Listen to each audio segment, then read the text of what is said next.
Olá, sou o pastor Gary Haynes e esse aqui é o Movimento dos Discípulos.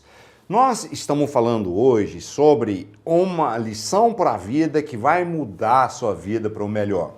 Eu tenho uma série que são ao todo 8 lições para a vida, que são princípios que fez os discípulos de Jesus, nos evangelhos relatados, depois no livro de Atos e alguns relatos que tem também nas epístolas e tudo mais, serem pessoas poderosas em Deus. Perfeitas não, você vê erro humano ali, gente que pecava, mas você vê também um povo que eram poderosos em Deus, destemidos, corajosos, compromissados para valer e que eram grandemente usados por Deus com milagres, maravilha, o crescimento do evangelho e eles formavam discípulos verdadeiros de Jesus.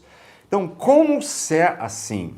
Porque eu vejo muita gente relutando hoje com o fato que não estão conseguindo viver uma vida em Cristo vitorioso. Estão com coisas derrubando eles e atrapalhando a vida deles. Então eu quero conversar um pouco sobre isso. O que a gente tem que fazer para a gente ser esse povo poderoso e forte como eles eram. E hoje nós vamos falar sobre algo que eu quero que você veja até o final, porque vai te ajudar demais você entender algo novo e crescer nas coisas de Deus na tua vida. Mas primeiro eu quero contar uma história sobre alguém chamado Sildemir. Infelizmente, há anos atrás eu perdi contato com Sildemir. Quem sabe, se Deus quiser ele ainda estiver vivo, esse vídeo chega na atenção dele, e ele pode fazer contato comigo. Sildemir, se você está vivo ainda nessa terra, seria uma alegria reconectar contigo e a gente falar. Mas desculpa se eu brincar um pouco aqui, nas coisas que eu vou falar, mas no final, nessa história, se você está assistindo, Sildemir, ficar sabendo, no final dessa história, eu mostro como que eu tenho muito amor e respeito por tua pessoa, então a história não é ruim. Mas Sildemir eu conheci quando meu pai morava na sede da missão, que a gente fazia parte, que era um ministério chamado Igreja de Deus Pentecostal do Brasil, e a gente morava na sede nacional da missão, que tinha igrejas em alguns estados no Brasil, e ali junto com a sede onde a gente morava também tinha uma escola bíblica. Então tinha as duas coisas acontecendo, a sede da igreja, do Ministério Nacional e a escola bíblica. Ali não tinha uma igreja local naquele campus, mas a gente fazia parte de uma igreja local que ficava a alguns quilômetros dali, na cidade do mesmo ministério. O pastor Severino, meu grande amigo e pastor, vi recentemente, já está com 82 anos, foi uma alegria vê-lo, fomos na casa dele, se Deus quiser, quero ir em breve visitar o pastor Severino de novo, um homem de Deus e um dos meus mentores e pastores na minha vida, que eu honro e respeito. Mas o Sildemir eu vi como aluno e comecei a reparar e, assim, a nível natural, eu me irritei com ele e eu o julguei achando que ele era arrogante. Eu olhava para ele e achava ele arrogante. Ele chegava para os cultos de terno branco, camisa branca, gravata branca, sapato branco, e com óculos escuro à noite para ir no culto. A gente juntava porque a gente chama Kombi, e naquela época a gente não respeitava muito esse lance, de tantos lugares com cinto de segurança, as coisas eram, pobreza grande, dificuldade de transporte muito grande na época, a gente enchia um monte de gente na Kombi, levava para o culto, voltava, pegava mais gente para levar um monte dos alunos na quarta noite, no domingo, para ir na igreja local, fora a escola bíblica. Então juntava lá na escola bíblica, nossa casa ficava lá e levava. E Sildemir chegava com aquele terno branco, óculos escuro, eu olhava para ele e falei, esse cara é muito arrogante. Mas eu julgava ele no meu coração, da forma errada. E um dia, eu tinha lá no campus da escola um pequeno galpãozinho que eu montei uma criação de coelhos. E eu montei aquela criação com tanta excelência que eu peguei livros, eu estudei, eu mesmo soldei as gaiolas, construí a parte de tijolos, eu fiz com alumínio de chapa de gráfica, eu cortei com rebites e tal, eu fiz comedor automático, eu peguei pecinhas, válvulazinhas e coloquei um encanamento para cada coelho ter água automática, colocava a língua e saía a água. Nossa, fiz um negócio bonito. Eu mantinha limpíssimo ali. As fezes, aquele redondinho do coelho, não, talvez é muita informação para você saber que é redondinho, mas qualquer um que já viu o coelho sabe. Eles caíam num lugar que eu conseguia pegar com um pazinho e levar para aí a horta usava, era um sistema muito organizado. Aí eu mantinha limpinho, lavado ali, era muito limpo. E um dia o seu Domir veio lá e eu me lembro que ele estava falando comigo, ele, porque eu fui, eu orei, Deus agiu. E eu, na minha forma que eu estava julgando ele, achava que ele estava falando demais de eu fui, eu orei, Deus agiu quando eu pedi e não sei o quê. E eu achava que ele estava sendo arrogante. Aí ele está lá falando, eu escutando ele, aí de repente ele virou e cuspiu no chão, fez aquele cuspe bem nojento, né? Catumba, lá no chão. Eu pensei, pô, gente, eu lavo esse chão, eu mantenho limpinho aqui, agora ele está cuspindo aqui, mas eu não falei nada, fiquei quieto. Aí daqui a pouco ele fez, e de novo, tumba. Aí essa vez eu falei, ô, seu Domir, faz um favor, não faz isso aqui, eu tenho que manter isso limpinho. Ah, não, desculpa, não faço não. Aí passou mais um tempo, ele distraiu, tá conversando lá e ele fez de novo. Aí eu fiquei tão bravo, eu não consegui ouvir mais nada que ele estava falando, que eu fiquei irritado com ele, fiquei com vontade de dar um soco nele, né, de raiva.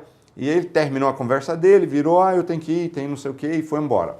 Aí eu fiquei assim, Deus, eu sei que a palavra fala que eu tenho que amar todo mundo, mas eu não consigo amar aquele cara não gosto dele, não amo ele, né, e eu estou com vontade de dar um soco nele, estou irritado com ele. Aí o Espírito Santo falou assim comigo, bem nítido, ele falou assim, você não tem que amá-lo? Só que ele não tem terminado e eu já, opa, então eu vou dar um soco nele, vou xingar ele porque eu estou irritado com ele agora.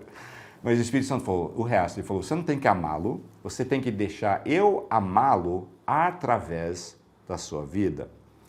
Amar, o termo usado aqui agora, do jeito que eu estou tirando da Bíblia, é ágape. A Bíblia usa o termo ágape, usa o termo fileu. Na realidade, você tem no grego, que é a língua que o Novo Testamento está escrito, você tem mínimo 4, alguns contam até 5 palavras para amor, mas eu só vou falar dos 3 principais, que é eros, que nós chamaríamos de amor de paixão, né? Fileu, que é aquele amor de camaradagem que você tem para seu irmão, seu amigo, né, e tal. Storge, que é um amor familiar, né? Tipo, o pai morre pelo filho, porque ele tem storge, ele tem esse amor pelo filho, né? Mas isso não se usa na Bíblia. E você tem ágape, que a gente vê um monte na Bíblia. A diferença sendo que eros, paixão, e fileu são um tipo de amor que nós usamos para a palavra amor. A palavra ágape nós traduzimos com amor porque não tem um jeito melhor, mas nossa língua não é tão rica no sentido de explicar verdadeiramente o que é o ágape. E isso é um dos problemas, a gente entende errado. A gente acha que ágape é esse sentimento afetivo que você tem para alguém, e não é. Ágape, de acordo com o contexto que Jesus tira como era usado no tempo dele, quando ele ensina e usa a palavra ágape, quando ele fala a palavra ágape, Jesus estava falando de algo que a definição seria mais como um compromisso altruístico para o bem-estar do outro, onde você é fiel para ver o outro bem, algo desse tipo. Né? Então você tem um compromisso para ver o outro bem, a grosso modo. Eu vou batalhar para ver você bem. Isso é ágape. Né? Não é baseado em sentimento. Então, quando Deus estava me falando para ter ágape para seu Domir, não era emoção, né? Mas era querer ver ele bem.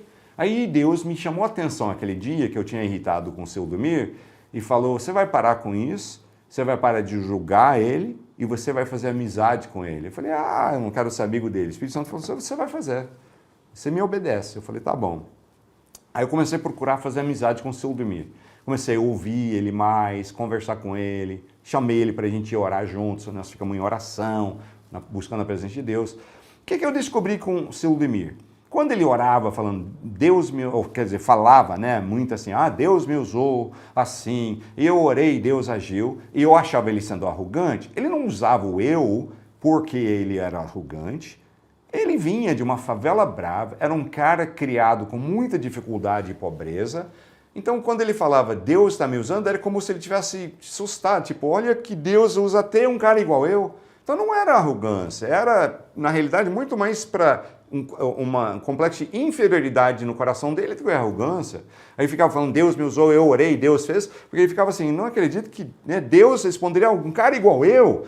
Eu vi que era o conceito dele, ele não era arrogante, eu que julguei-lo errado. Quando ele usava terno branco, sapato branco e tal, e óculos escuro, É porque ele queria ir para o culto vestido bonito, do melhor jeito que ele podia. Ele, como ele não era arrogante por usar roupa branca, ele era brega, ele não entendia de moda. Então, ele, como vinha de uma favela, uma vida simples, não entendia de alta moda, não tinha dinheiro para comprar os melhores ternos, aí pensava, eu quero me vestir bonito, né, para ir adorar a Deus. O que é bonito para ele? Bonito para ele era pessoal da área da saúde, enfermeiras, enfermeiros, médicos, a turma da área de saúde usava branco, ele falou, bonito isso, então é isso que eu vou fazer. Então, ele fazia aquilo só porque achava bonito e ele queria se vestir do seu melhor. E eu comecei a ver que cara maravilhoso que ele era. Quando eu parei de julgar e fiz amizade com ele, eu vi que é um cara que amava muito a Deus. Aí nós começamos a encorajar um a outro. Eu tinha um chamado de Deus na minha vida, já estava empenhado nisso, né? Por mais que eu estava fazendo segundo grau e ele escola bíblica, mas viramos grandes amigos e tivemos bons tempos encorajando um a outro.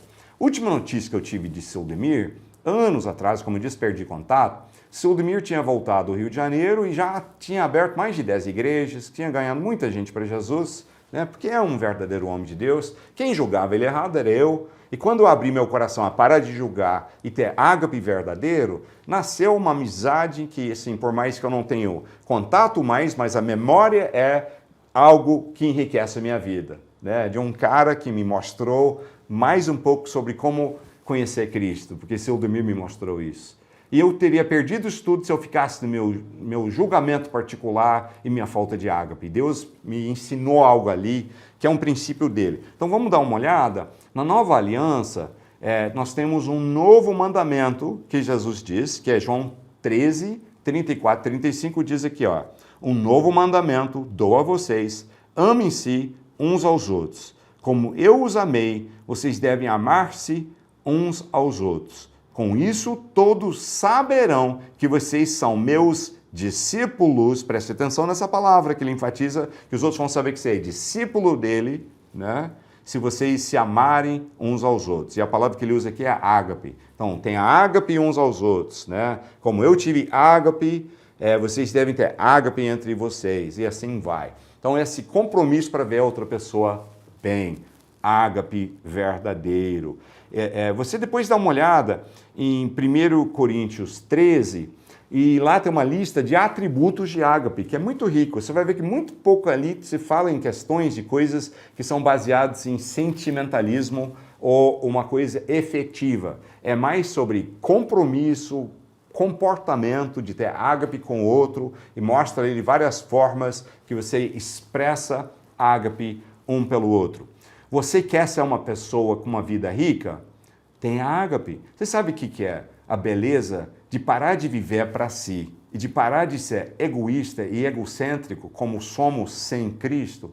E às vezes você até assume Cristo, mas se você não aprende a morrer para si, você continua egoísta, egocêntrico, querendo o que você quer. Sabe o que é a beleza de você aprender a ter uma vida não egocêntrica, e sim altruísta, e dada, e entregue a Deus? É o seguinte, pondera só um pouquinho. Quantas vezes a gente vê que um ator ou atriz de Hollywood, ou um astro famoso, ou um cantor famoso, ou um jogador de futebol famoso, quantas vezes que eles são, pelo contexto, você vê que eles são de verdade felizes? A gente não vê o final muito feliz dessas vidas, não. Porque, pelo sucesso e fama, a grande maioria deles aprendem a ser extremamente egocêntricos e egoístas, querendo tudo em volta deles. Eles têm dificuldade de ter um bom casamento, porque o casamento que só pensa num lado, tudo é para mim e nada para você, não é um casamento bom, saudável. O casamento bom é onde as duas partes são, ponham na cruz, morrem para si o seu ego, sua vontade de desejo próprio e pensam no outro. Se você pensa no bem-estar da tua esposa e ela pensa no seu bem-estar, é fundamento e a base para um casamento muito bonito. E os melhores que eu conheço são bem assim. Quando eu vejo pessoal 40 anos de casado e sorrindo e feliz e de mãos dadas toda hora e tal, porque eles são assim. Um está pensando em fazer o outro feliz e o bem-estar do outro e vice-versa. Mas imagina, quando você vive uma vida de ágape pelos outros, você tem que parar de pensar um pouco em você. Sim, você morre para si, para de pensar em si, pensa no outro. Mas a beleza é que no reino de Deus, outras pessoas vivendo ágape e o bem-estar dos outros, eles vão olhar e falar, eu quero ver ele bem. Então você vai dar ágape para os outros e receber também um monte de gente que faz a tua vida ser muito mais rica, muito mais cheia de amor. Então é aquele princípio bíblico de reciprocidade. Eu dou ágape e eu ganho ágape. É um ciclo bonito. Eu dou egocentrismo, né, e vontade própria, só é o que eu ganho de volta. Eu dou ágape para os outros, eu ganho de volta ágape. Generosidade, eu quero ver outro bem, eu não estou só pensando em mim, eu quero ver se outro pode estar bem também. Né? Isso é a beleza desse novo mandamento. Quer viver uma vida feliz, rica em maravilhosos relacionamentos, uma família de Deus que te ama, tenha ágape uns pelos outros. E você vai ver como isso é maravilhoso. Se estamos sendo bênção na tua vida, ajuda a gente. Você se inscrevendo no canal, você apertando o sininho para receber as notificações do nosso conteúdo e você indo aqui embaixo comentando alguma coisa, ajudam muito a gente poder atingir mais gente e ser bênção. Quer fazer parte do movimento dos discípulos? Vai no nosso portal, tem muito conteúdo que você não acha em outro lugar, que vai te ajudar a crescer. Cadastre ali, ganha o e-book e ande conosco e vamos ser bênção.